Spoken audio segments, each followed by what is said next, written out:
이로 말미암아 경건과 두려움으로 하나님을 기쁘시게 섬길지니. 그래서 12장 28절이 보시면 그러므로로 시작하는 것을 보게 됩니다. 여러분들에게 많이 말씀드린 것처럼 이 접속사 그러므로라는 접속사를 보게 되면 서신서는 보통 우리가 어떤 삶을 살아야 할지에 대한 어떤 구체적인 제안을 하고 있다라는 것을 보게 됩니다. 그럴 때 12장 28절은 이렇게 마감이 되고 있는 걸 보게 되죠. 그러므로 어떤 삶을 살아라? 하나님을 기쁘시게 섬길지니. 그래서 하나님을 기쁘시게 섬길 것을 요구하고 있다라는 것을 보게 됩니다. 그래서 지금까지 히브리서가 말씀하셨던 그 내용을 바탕으로, 그가 전했던 복음의 메시지를 바탕으로 이제는 너희들이 하나님을 기쁘시게 섬길 것을 하나님이 우리에게 요구하고 있습니다. 그럼 오늘 여러분들과 살펴보는 13장은 어떤 내용을 기록하고 있느냐면 바로 이 하나님을 기쁘시게 섬기는 내용에 대해서 기록하고 있다라고 생각하면 됩니다. 구체적으로 하나님이 우리의 삶 가운데서 어떤 삶의 분야에서 하나님을 기쁘시게 살아야 할지를 우리에게 말씀하고 있습니다. 구체적인 내용을 말씀하는데요. 이 13장 1절에서 3절은 어디에서 하나님을 기쁘시게 섬겨야 하는지를 말씀합니다. 공동체 안에서 또는 지역 교회 안에서 어떤 모습이 하나님을 기쁘시게 섬기는 모습인가에 대해서 말씀합니다. 일단 여러분들이 하나님을 기쁘시게 섬기기를 원하시는 분들은 오늘 말씀을 통해서 구체적으로 하나님께 어떻게 살아가는 것이 하나님을 기쁘시게 하는지에 대해서 말씀을 하고 있다는 것을 보게 됩니다. 그럴 때 1절은 이렇게 시작을 합니다. 형제 사랑하기를 계속하고. 이것이 하나님이 기뻐하는 삶이다라고 하나님이 우리에게 말씀하십니다. 자, 그럴 때 우리가 좀 생각해 보고 싶은 거는요, 이 형제의 대상이 누굴까요? 형제의 범위.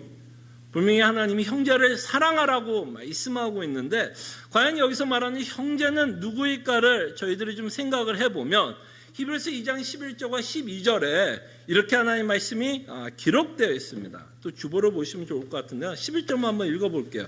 거룩하게 하신 이와 거룩하게 함을 입은 자들이 다 한 근원에서 난지라. 그러므로 형제라 부르시기를 부끄러워하지 아니하시고. 지금 누가 누구를 형제라고 부르는 거죠? 예수 그리스도께서 그리스도로 말미암아서 난 자들을 뭐라고 부르기에 부끄럽지 않냐면 형제라 부르기 부끄러워하지 않는다라고 말씀을 합니다. 그래서 이 형제는 누구냐? 그리스도로 말미암아서 난 자들, 그리스도로 말미암아서 거룩한 된 자들, 그리스도로 말미암아 의로운 자들, 그리스도로 말미암아 하나님의 자녀가 된 자들이 형제라고 말씀하고 있다라는 것을 보게 됩니다. 영생을 얻은 자들은 요한복음에 보면 이렇게 표현하잖아요. 하나님의 자녀가 되는 권세를 얻었다라고 말씀을 합니다. 그럴 때 형제는 누구예요? 하나님의 자녀들, 그리스도의 은혜로 말미암아 거듭난 자들을 형제라 말씀하고 있다라는 것을 보게 됩니다. 그래서 우리는 이 형제가 누구인지를 우리는 압니다. 성도들을 말씀하고 있다라고 우리는 볼 수 있습니다. 이 말씀만큼 우리가 익숙한 구절도 없을 거라고 생각합니다. 그죠? 형제를 사랑하라. 히브리서에서 처음으로 말씀하고 있는 내용도 아니고, 여러분들이 서신서를 읽어보고 또 복음서를 읽어보고 구약을 읽어봐도 끊임없이 하나님은 형제를 사랑할 것을 요구하십니다. 근데 참 이 말씀은 참 익숙하기는 하지만 여전히 어색하지는 않으세요? 어떠세요, 여러분? 익숙은 하지만 좀 어색하고 약간 좀 닭살 돋는 것 같고 좀 불편한 생각이 들지 않습니까? 한번 옆에 있는 성도들 한번 쳐다보실래요? 아유, 눈빛도 못 봐. 지금 뭐 말씀에 집중하고 있는데 목사님 지금 하나님께 우리가 집중을 해야지 왜 갑자기 옆에 있는 사람 보러 갑니까? 부부도 쳐다보기 힘들어요? 이러면 안 되는데. 그럼 어때요, 솔직히? 옆에 있는 성도도 어떻게 이렇게 눈을 바라보고 또 눈빛만 보는 것도 불편한데 사랑하는 그런 어떤 그 눈빛으로 옆에 있는 성도를 쳐다보는 건 참 우리가 익숙한지는 몰라도 사실은 굉장히 어색하고 좀 불편합니다.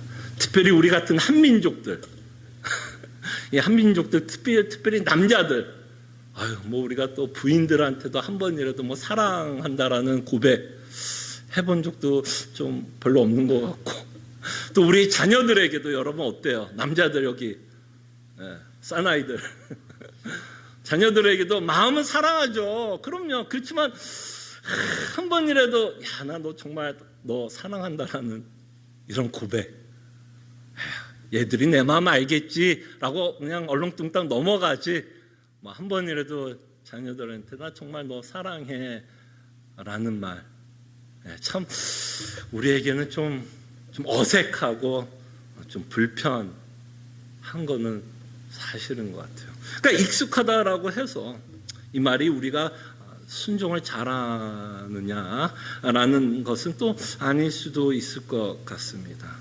그때 우리가 누군가를 사랑한다고 할 때는요, 우리는 그 사람에 대한 호불호에 의해서 굉장히 사랑하게도 되고 사랑을 안 하게도 되는 게 사실인 것 같아요. 호불호, 무슨 말인지 알죠? 좋아하는 감정 또는 싫어하는 감정. 그래서 우리는 그 상대가 약간 호감이 있으면 그래도 조금 더 이렇게 마음이 가고 소위 말하는 좀 사랑을 해보려고 하는 마음을 갖게 됩니다. 근데 모든 사람이 그래요? 모든 사람이 호감이 가요? 그렇지 않잖아요, 사실은. 모든 사람이 호감이 가지는 않습니다. 호감만 없는 게 아니라 어떤 사람은 좀 불편해요. 그죠? 불편하는 것으로 끝나는 것이 아니라 어떤 사람은 또 싫어. 그죠? 불편한 거로 끝나면 다행이에요. 근데 어떤 성도는 솔직히 내 마음속에 좀 싫은 감정, 더 나아가서는 좀 미워하는 감정도 있을 수 있다라는 겁니다. 근데 성경은 이래서 불편한 거예요, 사실은. 정말 이래서 불편해요. 이 성경에서 말하는 형제를 사랑하라는 이 말에는 우리의 호불호와 상관없이 사랑하라는 거예요. 여러분들이 옆에 있는 사람에 대해서 어떤 감정을 갖고 있던, 어떤 생각을 갖고 있던 그것과 상관없이 사랑을 요구한다라는 것이 사실 오늘 이 본문은 우리를 어떻게 보면 좀 불편하게도 하고 좀 어색하게 만들 수 있다는 겁니다. 자, 그럴 때 형제를 사랑하라는 이 말에는 철저하게 성경은, 그리고 히브리서는 우리의 정체성에 근거한 사랑입니다. 나의 정체성에 근거한 사랑이에요. 내 생각과 내 감정에 의한 사랑이 절대로 아닙니다. 내가 저 사람에 대해서 내가 어떤 생각을 갖고 있고 내가 어떤 감정을 갖고 있어서 그 사람을 사랑하는 게 아니라 내가 어떤 정체성을 갖고 있고 옆에 있는 성도가 어떠한 정체성을 갖고 있기 때문에 하나님은 우리에게 사랑을 요구한다라는 것입니다. 그때 여러분과 저의 정체성은 뭘까요? 여러분 아까 말한 것처럼 우리가 그리스도 안에서 난 자다라고 말합니다. 영생을 얻은 자라고 말씀을 합니다.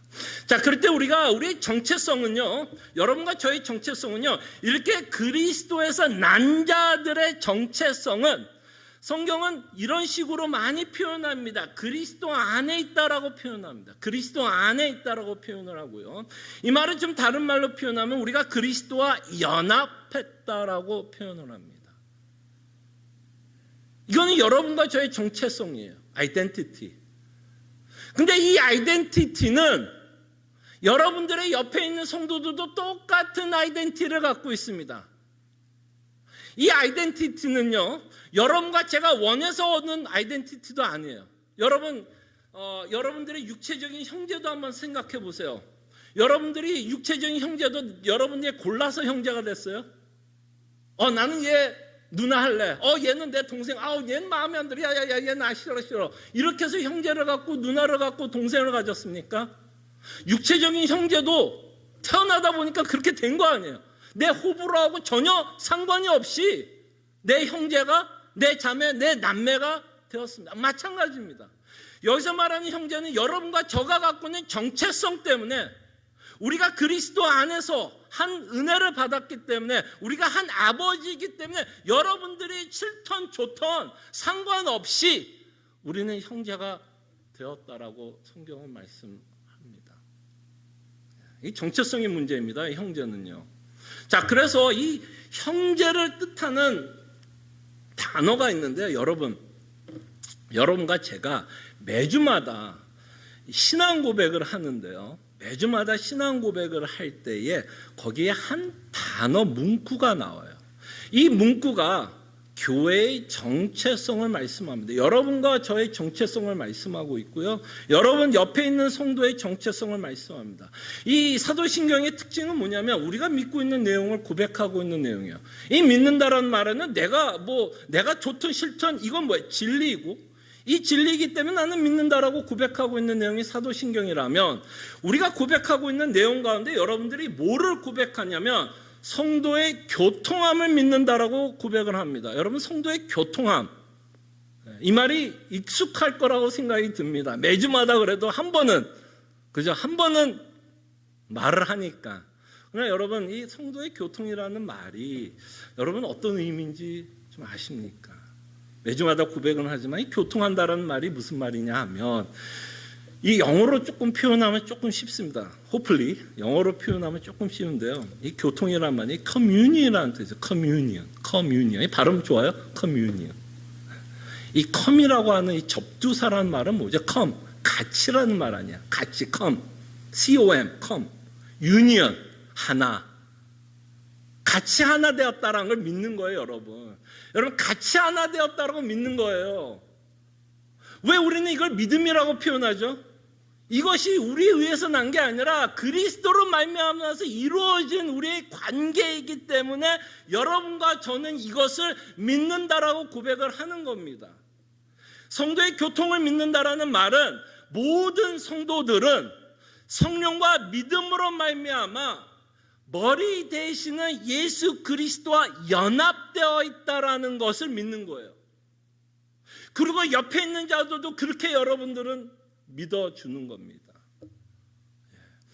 그래서 여러분과 제가 이 교통을 한다라는 말에는 여러분과 제가 어마어마한 공통분모가 있다라는 거예요. 여러분과 제가 어떤 공통분모를 갖고 있을까요? 여러분과 제가 그리스도와 연합되어 있다라면 여러분과 제가 갖고 있는 공통분모가 있어요. 성경에서 말하는 공통분모는 여러분과 제가 한국 사람이라는 걸 공통분모로 삼지는 않습니다.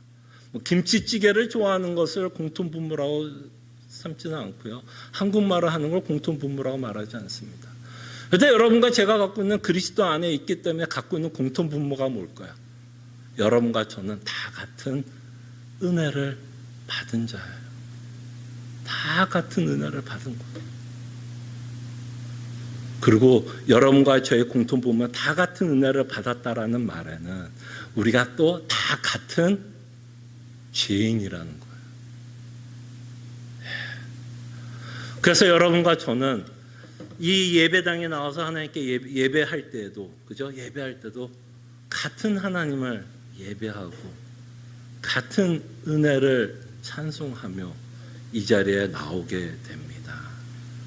그리고 하나님이 우리에게 베풀으신 은혜가 동일하고, 그 다음에 마지막으로 여러분과 제가 영광에도 함께 동참한다라는 것이 여러분과 저가 갖고 있는 공통분모입니다. 공통분모예요. 그래서 히브리서에서도 끊임없이 이 공동체를, 공동체에 대해서 굉장히 중요하게 말씀하고 있는데, 정말 우리가 대제사장이신 예수 그리스도로 말미암아 우리가 같은 구원을 받았기 때문에 우리가 함께 지금 경주를 합니다. 외로운 경주의 삶을 삽니다. 여러분, 이민 생활 외롭지 않으세요? 뭐 외로운 이유가 여러 가지 있겠지만 누구한테 속 시원하게 이야기하기 참 힘든 삶을 우리가 좀 사는 것 같아요. 외로운 신앙생활을 하는 것 같고, 우리의 신앙은 언제나 각개전투죠. 나와 하나님만 열심히 그냥 믿고 나가면 되지. 그리고 교회 안에서 참 많은 상처를 받았고, 또 교회 안에서 참 다양한 사람들을 만나다 보니 참 인간관계를 맺고 살아간다는 것이 참 어렵고, 내 속마음을 열기가 참 쉽지 않는 것도 교회입니다. 그럼에도 불구하고 성경은 끊임없이 우리의 생각과 우리의 감정으로 옆에 있는 성도를 판단하는 게 아니라 믿음이라는 우리의 정체성이라는 것을 통해서 하나님은 끊임없이 사랑할 것을 요구하십니다. 그러니까 옆에 있는 분들을 우리가 볼 때 어떤 눈으로 쳐다봐야 되냐면 믿음의 눈으로, 내 감정과 내 이성으로 쳐다보는 게 아니라 믿음의 눈으로 우리는 끊임없이 살펴봐야 될 것을 말씀합니다. 그러면서 형제를 사랑하는 구체적인 내용에 대해서 히브리서 기자는 이렇게 표현하고 있죠. 2절에 보니까 손님 대접하기를 잊지 말라. 조금씩 구체적인 내용을 하는 겁니다. 하나님을 기쁘시게 섬기라고 말씀을 하고 있고요. 하나님을 기쁘시게 섬기는 방법 중에 하나가 형제를 사랑하라는 말씀을 하고 있고요. 형제를 사랑한다라는 말의 구체적인 내용이 무엇이냐면 손님 대접하라는 거죠. 대접을 하라는 겁니다. 대접할 것을 요구하게 됩니다. 자, 그럴 때 이 대접이라고 말하는 말에 우리가 조금 더 생각해 보고 싶은 건 이겁니다. 실제적으로 우리가 하는 행동에 대해서도 좀 생각해 볼 수 있겠죠. 대접하라 그러니까 누군가 우리 교인 성도들 한번 불러다 놓고 밥 한 끼 사주면 되는 것보다, 그래 그럼 밥 한 끼 한번 사주자, 이렇게도 우리가 좀 적용을 할 수 있겠지만, 제가 보기에는 그렇게 어떤 대접이라는 것이 어떤 식사를 사주고 안 사주고의 문제가 아니라 저희들이 조금 더 근본적인 것을 좀 생각해 봤으면 합니다. 이 대접을 한다라는 이 말에, 이 대접을 하기 위해서는 어떤 마음이 있어야 대접이 가능한가를 좀 생각해 봤으면 해요. 그 어떤 마음이 있어야 대접할 수 있는지를 생각해 보면 제가 말하고 싶은 그 형제 사랑의 의미를 조금 더 이해할 수 있지 않나 생각을 해봅니다. 누군가를 대접하기 위해서는 아마 이런 마음들이 있어야 될 거라고 생각합니다. 첫째는 뭐가 있어야 되냐면 관심이 있어야 될 것 같아요. 관심이 없는 사람들에게 여러분들이 대접하겠습니까? 관심이 있으니까 그래도 밥이라도 한 끼 먹자라는 생각이 들 거 아니에요. 그래서 밥을 먹으면서 교제하기를 원하고, 밥을 먹으면서 근황을 묻기를 원하고, 밥을 먹으면서 이런저런 이야기를 하고 싶다면 사실은 그 마음이 어디서부터 시작하는 거예요? 관심이 있기 때문에. 그래서 형제를 사랑한다라는 이 말은 사실 대접한다라는 모습으로 나온다면, 형제를 사랑한다라는 말은 사실 조금 더 구체적으로 이야기한다면 뭘까요? 형제에 대한 관심.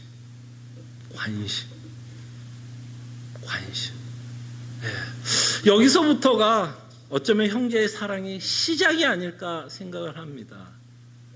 뭐 하고 지내나? 그냥 관심. 그 관심이 있어야 뭐가 나와요? 행동이 나오니까. 행동이 나오는 것이기 때문에 우리는 성도에 대해서, 어떤 형제에 대한 사랑의 시작은 관심을 갖는 것이다라고 생각해 볼 수 있고요. 또 대접한다라고 생각할 때, 여러분 누군가를 대접하려면 적어도 두 가지를 좀 이 단어가 맞는지는 모르겠으나 좀 희생이 좀 요구됩니다. 누군가를 좀 대접을 하려면요, 좀 희생이 요구돼요. 여러분들의 삶 가운데서 희생이 요구가 되는데, 적어도 한 두 가지는 좀 희생이 요구가 되는 것 같아요. 하나는 누군가를 대접하기 위해서는 여러분들의 시간을 내야 돼요. 그죠?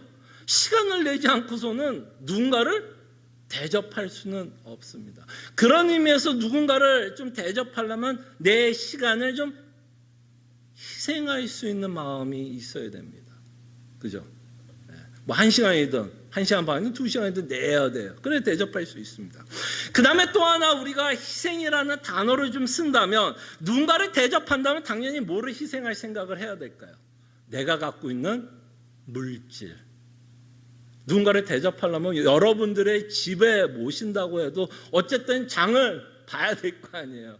뭐 김치하고 밥만 먹는다면 뭐 상관이 없겠지만 보통 우리가 누군가를 집에 대접한다 그래도 뭔가 반찬 하나라도 더 만든다면 당연히 내가 갖고 있는 물질을 쓰게 됩니다. 뭐 식당으로 초대를 한다면 그거보다 더 조금 더 많은 물질이 요구가 될 수 있겠죠. 그럴 때 여기서 누군가를 대접한다라는 말에는 우리의 관심도 들어가지만 사실은 무엇이 요구되냐면 정말 우리가 저 사람을 위해서 저 상대를 위해서 내가 희생하고 싶은 마음이 있느냐라는 거예요. 그럴 때 나는 저 사람에 대해서 희생하고 싶은 마음이 없다면 당연히 그것이 행동으로 나오지는 않을 것이다라고 저희들이 좀 생각해 볼 수 있을 것 같습니다. 그때 우리가 형제를 사랑한다라고 했을 때는 조금 더 구체적으로 우리의 마음을 좀 들여다본다면 첫째는 우리는 관심이 있는가? 성도에 대한 관심이 있는가? 옆에 있는 성도들에 대한 관심이 있는가? 둘째는 나는 과연 저 성도를 위해서 좀 희생하고 싶은 마음이 있는가? 그것이 어쩌면 히브리서 기자가 대접하라고 하면서 형제를 사랑하면서 우리의 마음을 말씀하고 있지 않나라고 생각을 합니다. 그때 여러분 이것이 우리가 이 사랑을 하기 위해서 왜 정체성이 중요하냐면 이렇게 희생을 하기 위해서는요 무엇이 요구되냐면 사실은 하나님의 사랑이 우리 마음속에 있느냐가 참 중요한 것 같아요.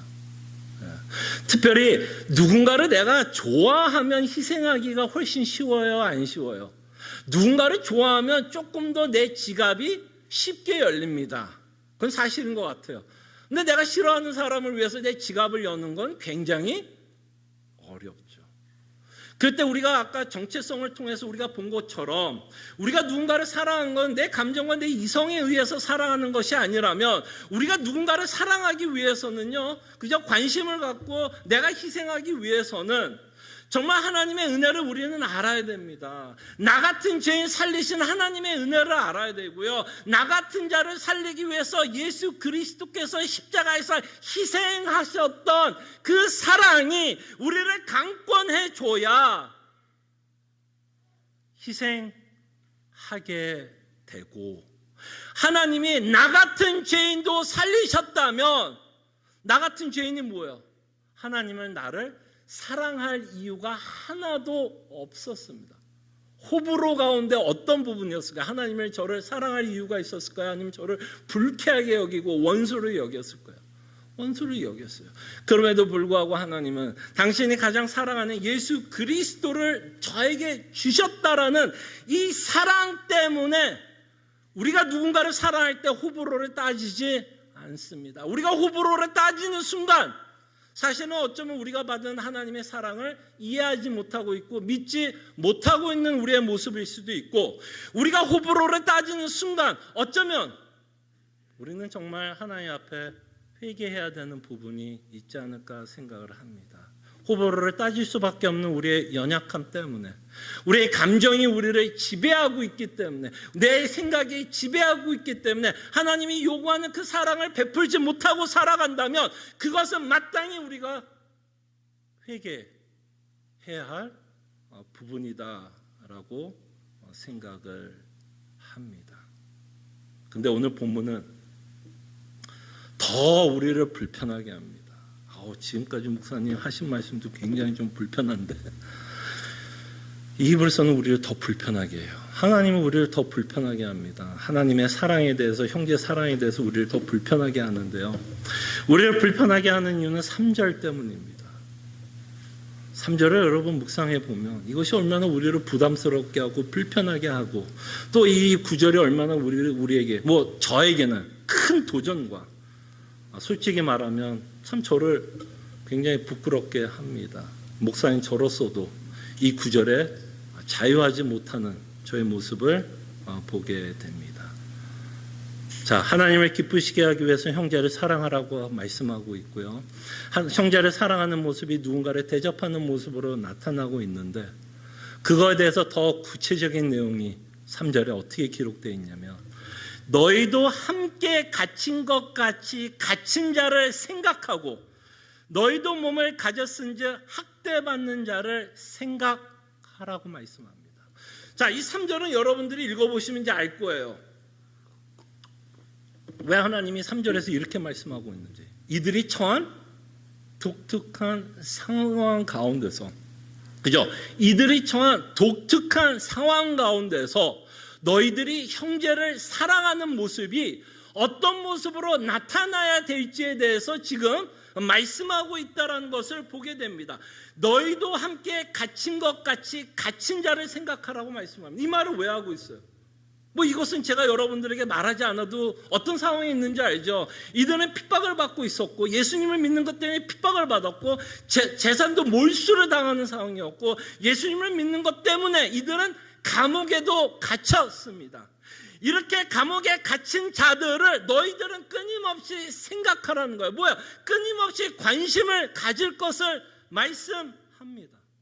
근데 이것이 왜 여러분과 저에게는, 특별히 저에게는, 여러분들은 또 이 구절을 어떻게 또 적용할지는 또 성령 하나님께서 주실 수 있지만 저에게는 이 말씀이 굉장히 큰 도전으로 왔습니다. 여러분, 지금 이 구절은 어떤 상황에 있냐면 다 같이 어떤 상황, 다 같이 힘든 상황에서 살고 있는 자들에게 예수님이 말씀하고 있는 거 아니에요?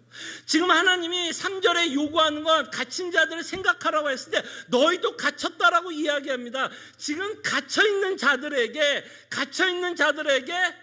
갇힌 자들을 생각하라고 말씀을 합니다.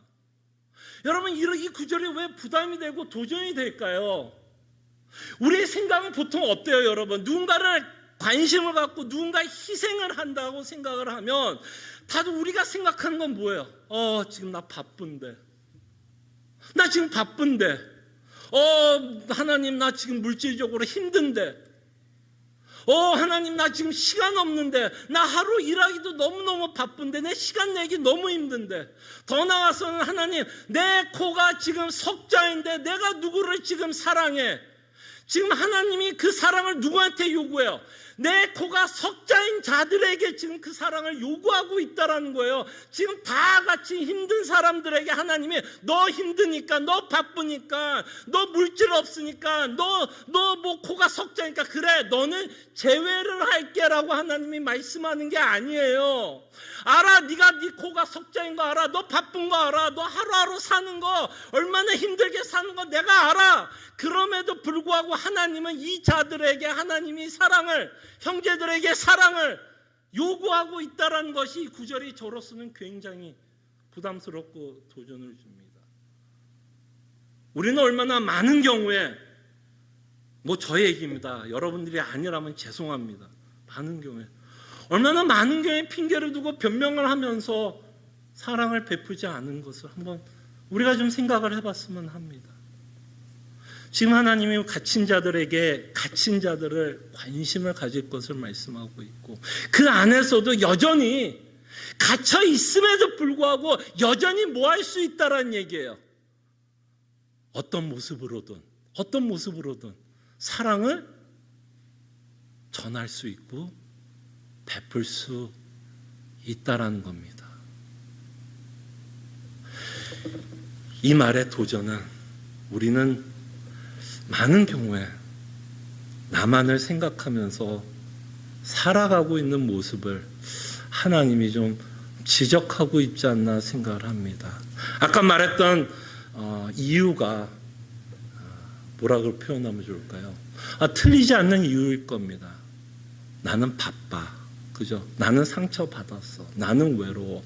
나는 한 번도 사랑받은 적이 없어. 내 코가 석자야. 그게 거짓말은 아닐 수는 있겠지만 그렇게 생각한다면 결국 언제나 뭘 생각하는 거야? 나만 생각하는 거 아니야. 나만 억울한 것 같고, 나만 불쌍한 것 같고, 나만 초라한 것 같고. 그래서 나는 사랑받아야 할 거라고 언제나 생각하는 거 아니야.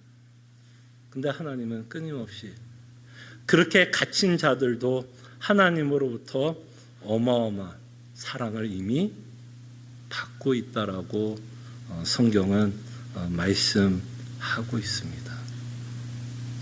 그래서 이 구절을 통해서 우리는 변명할 수 없는, 좀 핑계대기가 힘든 구절을 우리에게 말씀하십니다.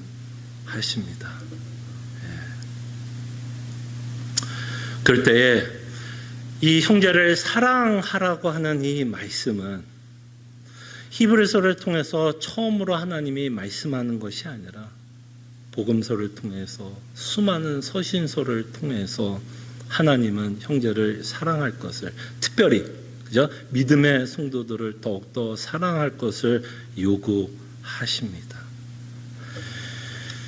그럴 때 하나님이 이것을 얼마나 중요하게 생각하고 있는지를 저희들이 좀 생각해 봤으면 좋겠어요. 중요하니까 뭐 하는 거죠, 하나님이요? 계속 반복하는 거 아니에요. 중요하니까. 그리고 그것이 나를 기쁘게 하는 일이기 때문에 하나님은 끊임없이 그 말씀을 하고 있습니다. 그리고 이 구절을 통해서 뭐라고 그래? 형제 사랑하기를 계속하고. 저는 이 계속하라는 이 말이 우리에게 큰 도전이 되었으면 합니다. 형제 사랑한다라는 것이 쉽지 않고, 또 우리가 살아가고 있는 상황들이 여러 면으로 다양하고, 아까 말했던 그런 수많은 일들이 있기 때문에 사랑한다라는 것을 우리는 좀 포기하고 싶을 때가 있을 것 같아요. 잘 하지도 못하고, 어떻게 하는 것이 사랑을 표현하는지도 어색하고, 그래서 우리는 좀 포기하고 싶은 마음이 들 수 있습니다. 목사님 아무리 그렇게 외쳐도 사랑하고 싶은 마음이 별로 안 드는 걸 어떡합니까? 라는 생각이 들 수도 있을 것 같아요. 근데 제가 여러분들에게 끊임없이 이 말씀을 여러분들에게 전하고 저에게도 전하는 건 다른 이유가 아닙니다. 하나님이 포기하지 않기 때문이에요. 하나님이 포기하지 않기 때문에. 이러므로 우리는 하나님의 의지를 봤으면 좋겠어요. 정말 하나님이 우리의 삶 가운데서 무엇을 요구하고 있는지. 그래서 우리는 포기하지 못합니다. 하나님이 우리에게 요구하는 건 잘하는 것을 요구하는 것 같지는 않아요. 잘하는 것을 요구했다면, 그죠? 우리가 더 큰 죄책감과, 그죠? 더 두려움 가운데 살 수 있을 것 같은데, 하나님이 우리에게 요구하는 건 잘하기보다는 충성을 요구하는 것 같아요. 이 충성이라는 말은 잘한다라는 건 좀 다른 것 같아요. 충성이라는 말은 최선이라는 의미로 좀 저희들이 이해할 수 있을 것 같고요. 충성이라는 말은 잘 못해도 뭐예요? 잘 못해도 포기하지 않는 것. 잘 못해도 포기하지 않는 것.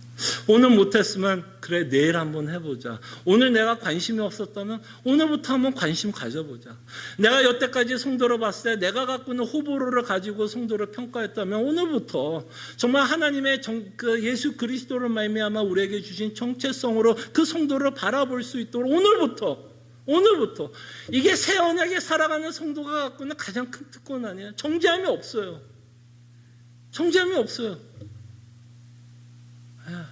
그렇기 때문에 우리는 두려운 마음으로 하나님이 이렇게 못하면 하나님이 나를 벌 주지 않을까라는 두려운 마음이 아니라, 정죄함이 없으니까 하나님이 어제 못했다면 오늘 다시 한번 주께서 원하시는 삶을 살아가려고 다시 한번 좀 다짐했으면 좋겠습니다.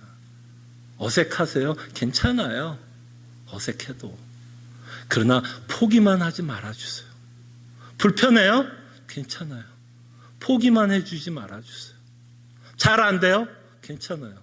포기만 하지 마시고 이 말씀을 끊임없이 우리가 묵상하면서 정말 주께서 원하는 그 사랑의 삶이 내 삶 가운데서 어떤 모습으로 나타나야 될지를 저희들이 계속해서 생각해 봤으면 하고요.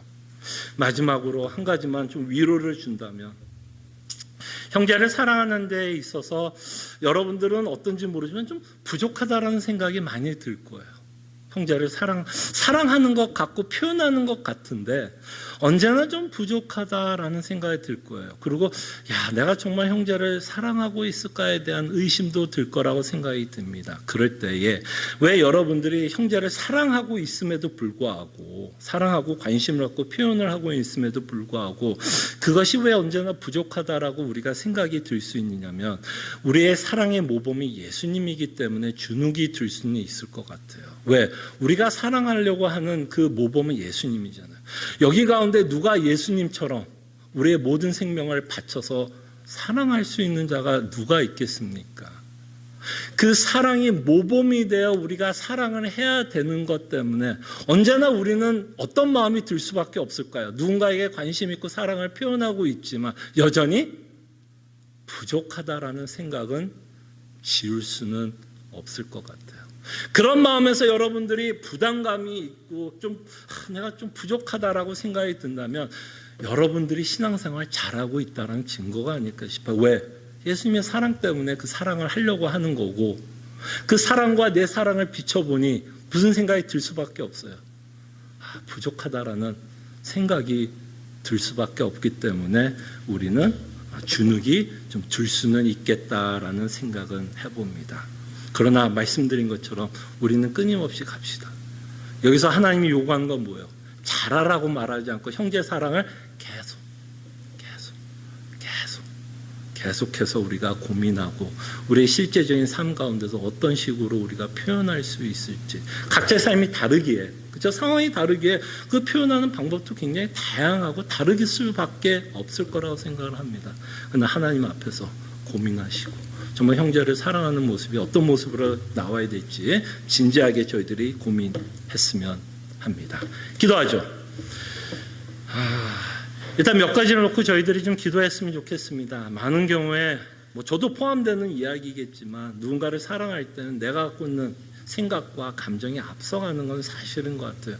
내가 갖고 있는 호불호에 의해서 상대를 사랑할지 안 사랑할지를 결정할 때가 참 많은 것 같은데, 오늘 말씀을 통해서 정체성에 대해서 우리가 한번 기도했으면 좋겠습니다. 믿음의 눈으로 성도를 좀 바라볼 수 있도록 기도했으면 좋겠고요. 그 다음에 끊임없이 포기하지 않도록, 잘 안 돼서 잘 안 되기 때문에 포기하는 게 아니라 잘 안 돼도 끊임없이 하나님께서 우리에게 요구하는 것이기 때문에 끊임없이 이것을 위해서 기도하고 실천적인 방법을 찾아갈 수 있도록 함께 기도했으면 합니다. 기도하죠.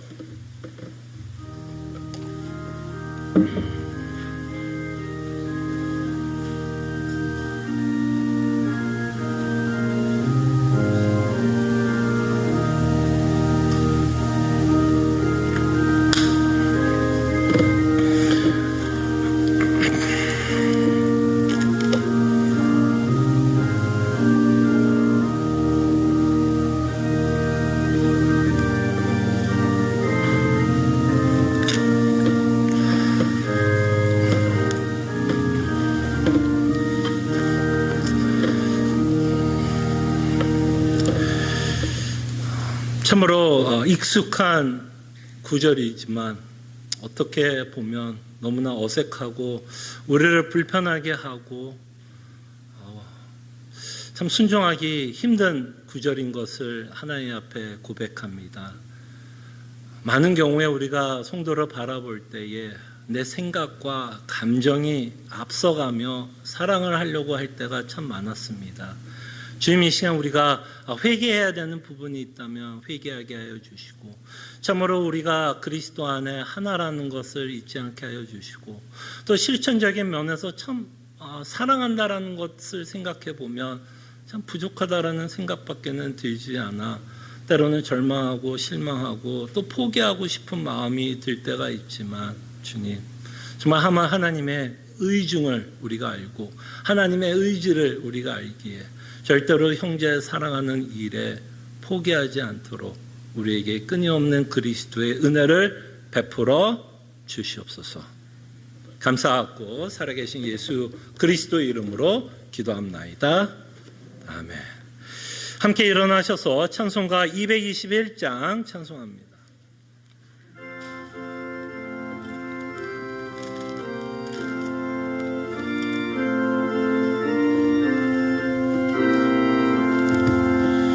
주 믿는 형제들 사랑의 사귐은 천국의 교제 같으니 참 좋은 친교라.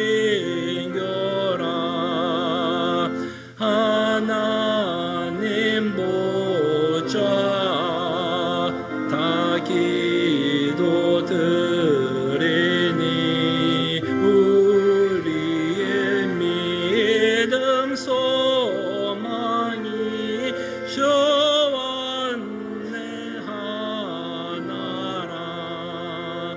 피차의 슬픔과 수고를 나누고 늘 동락하면서 참 사랑 나누네. 또 이별할 때에 맘 위로 슬퍼도 주 안에 교제하면서 또다시 만나리. 아멘. 하나님의 백성들이여, 하나님이 주시는 축복의 말씀, 위로의 말씀 믿으시기를 바랍니다. 능히 너희를 보호하사 거침이 없게 하시고 너희를 그 영광 앞에 흠이 없이 기쁨으로 서게 하시리. 곧 우리 구주 홀로 하나이신 하나님께 우리 주 예수 그리스도로 말미암아 영광과 위엄과 권력과 권세가 영원전부터 이제와 영원토록 함께 있을지어다. 아멘.